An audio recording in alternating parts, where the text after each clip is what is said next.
See them though. You do occasionally get them coming across England, but you're quite lucky, including the RSPB. I made the decision that seeing as we still had the countryside which these needed to live, we should try reintroducing them and putting them back where they should be if we hadn't have interfered in the first place. So they were in Scotland, going over to Scandinavia and then coming back again. So they can travel quite a lot for the first few years of their life. At some point in this display, you saw how close Jenny brought Pam to you. Oh, Belle's going to go even closer. You just discovered for you there. So always watch the birds. We are not shy in bringing you nice, close personal views with them. You need to remain seated. It's particularly important with the kites. You've already seen one of them when I was standing up with. And when you stand up, they think you're going to feed them. Incoming, he went round you. And they produce food to throw up. They'll hit you around the head. In a bit of the same way that the vultures were having a squabble to try and establish dominance, the kites try and establish dominance over us, because then they get more food. Now you might think kites and vultures is a weird combination, but it isn't. Kites are scavengers. And you get them in this country, the red kites. You get all different types of kites across different countries. Over on the continent, you'll get black kites and red kites living in the same sort of area. We did used to have black kites in this country. Johnny knows how it works. He sees when somebody stops throwing food up, and immediately, "I'd take a seat there, young man. You've got a kite looking at you there, thinking, whoa, that person's going to feed me." And you've just seen what happens when they attach themselves to you. It's not a... I've been here, it's the bird hovering over the motorway. You see them. Their head remains completely still when they hover. It's just the wings that kind of take them in one place. And they're looking for mice underneath them. Because it's a bit disgusting how they find mice, because the mouse of urine shows up in UV light, so it glows to the kestrel, and that's what they're looking for on the ground. So it's a little bit disgusting looking out for mice as weird trails, but it's how she finds the food. And this is, can you actually no. She's very, very quick and very strong with her intelligence, I guess.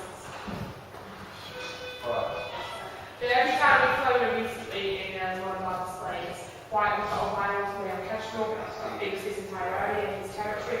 So every time she actually put him on the ground, she decided she was having enough of this and wanted to put him on the ground.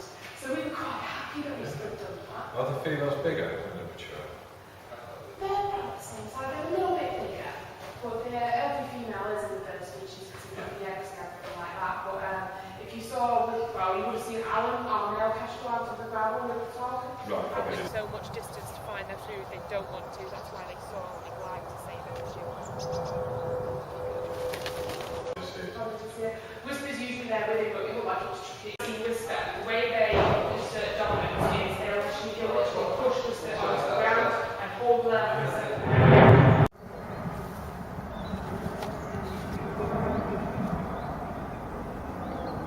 Quite heavy. Surprise. As we're feeding him, his face will get pinker and pinker as well, because he's excited. He's found food. By blushing pink in the face, he attracts those vultures to the carcass, who have got a bigger, stronger beak than he has to rip the bones up. Right. So then he can get to the nice gooey bits of the carcass. So it's a signal as well then? Yeah. All's well, there's no predators around, nothing wrong. Want me to take my hand away? Heavy. In your own sweet time, John Field, you can... Oh, I see. Yeah. For a walk. Every bird, especially vultures being scavengers, less work, more food. So he's disgusting and dirty. They do like to stay clean. They're always cleaning themselves and they're always having a bath. No, he ate it. He ate it. It was that quick. His feathers start quite far back on his head, and that's the same for all the vultures. Travelling so much distance to find their food, they don't want to. That's why they soar and they glide to save energy.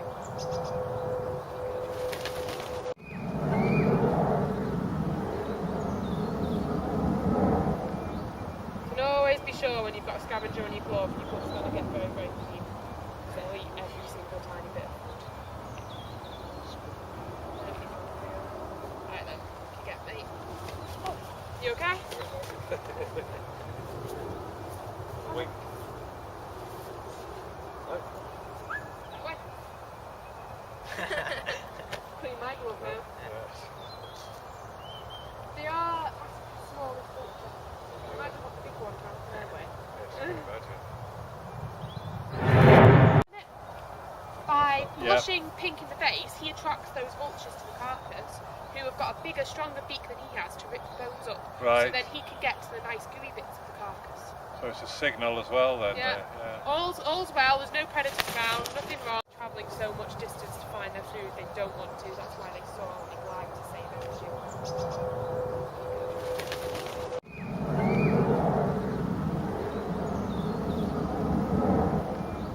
You can always be sure when you've got a scavenger on your glove, your glove's going to get very, very clean. So they'll eat every single tiny bit of food. Right then, you get me. Oh, you okay? Wink. That way. Clean my glove now. Yes. They are small as vultures. Imagine what the big one can their way. Yes, I can imagine. They're also known as the anti-inflammatory, so cats can use it, humans can use it, and because it's so cheap, farmers don't have to use it all the time. They also she's eating the dead cat, so it's and it had an immediate effect on them as well as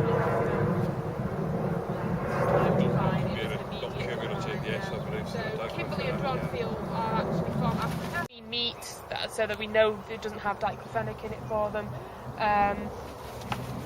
There is a religion out there known as the Parsi that believe that your spirit and your soul has to be eaten by a vulture to go to heaven. So the body is eaten by a vulture, they'll ingest.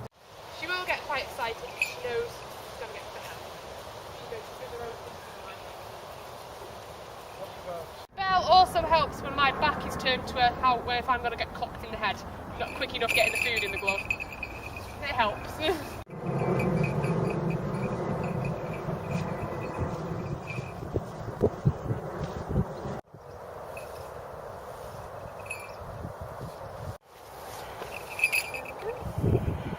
about 8 years old, bird, so she's doing this well. She knows what to do.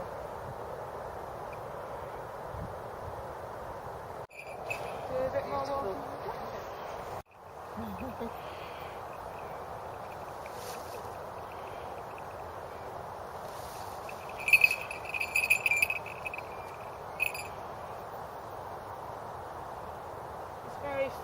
It's glove focused, which is what I want. Yeah. Because I go home at 6. I don't really want to be past here past 6 o'clock if she goes off hunting.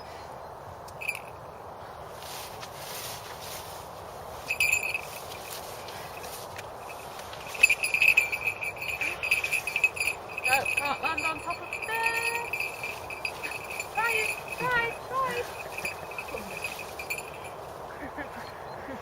If she gets the pigeon, will she sort of stay there and eat it and then come to She'll mantle over it, Yeah. and then she'll go and find a perch to go and sit in.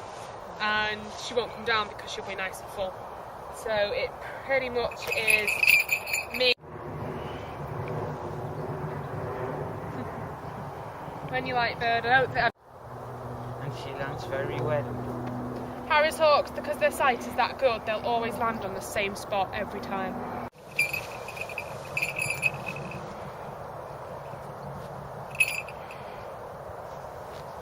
So we'll tie bird down onto one of you. Yeah, nice. That's what's Cute. happened. That's what's happened at Pigeon.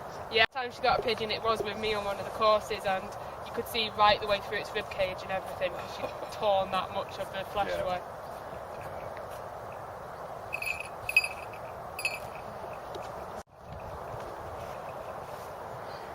So unlike the owls that have a stomach, all the other birds have what's known as a crop, so it's a different digestive system.